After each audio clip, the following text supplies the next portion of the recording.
Professor Jayashankar వ్యవసాయ విశ్వవిద్యాలయానికి పురోవైభవం తీసుకొస్తామని స్పీకర్ గడ్డం ప్రసాద్ హామీ ఇచ్చారు. తెలంగాణ వచ్చాక ఒకే కుటుంబం బాగుపడిందని ఎద్దేవా చేశారు. ఇది ప్రజల ప్రభుత్వం ప్రజాసేవకి అంకితం అన్నారు. రాజేంద్ర నగర్లోని ప్రొఫెసర్ జయశంకర్ వ్యవసాయ విద్యాలయంలో ఏర్పాటు చేసిన విద్యార్థులతో ముఖాముఖి కార్యక్రమానికి గడ్డం ప్రసాద్ ముఖ్య అతిథిగా హాజరయ్యారు.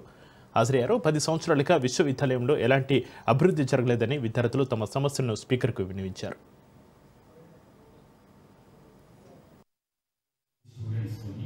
ఇంట్రాక్షన్ చేపిస్తానని గౌరవ విసి జానయ్య గారు చాలా రోజుల నుంచి నాకు అడగడం జరిగింది.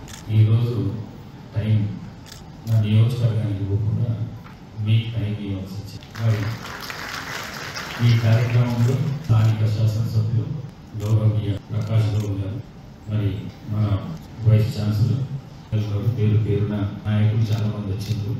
ఇంద్రపాల్ గారి ఇంకా నాయకులు, వారితో పాటు వ్యవసాయ యూనివర్సిటీకి సంబంధించిన సిబ్బంది, టీచింగ్ కానీ నాన్ టీచింగ్ కానీ, మరి ఈరోజు పిహెచ్డి స్టూడెంట్స్ వీళ్ళందరికీ పత్రికా మిత్రులకు, మీడియా మిత్రులకు నాయకులు.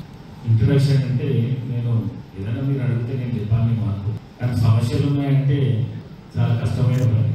కరెక్టా? సమస్యలు ఎందుకు వచ్చినాయో మీకు తెలుసు, నాయకులకు తెలుసు, మీకు కూడా తెలుసు. ఏది కోరి తెచ్చుకున్నాం సమస్యలను, ఏది కోరి తెచ్చుకున్నాం.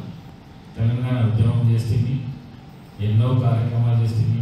ఎంప్లాయీస్ వాళ్ళ కార్యక్రమం వాళ్ళు చేసిండ్రు, స్టూడెంట్ చేసిండ్రు, డాక్టర్స్ చేసిండ్రు, ఇంజనీర్స్ చేసిండ్రు. రాజకీయ నాయకుల మా మీద ఒత్తిడి, చిన్న పిల్లగా 4వ తరగతి 5వ తరగతి చదివే పిల్లలు కూడా రోడ్ల మీద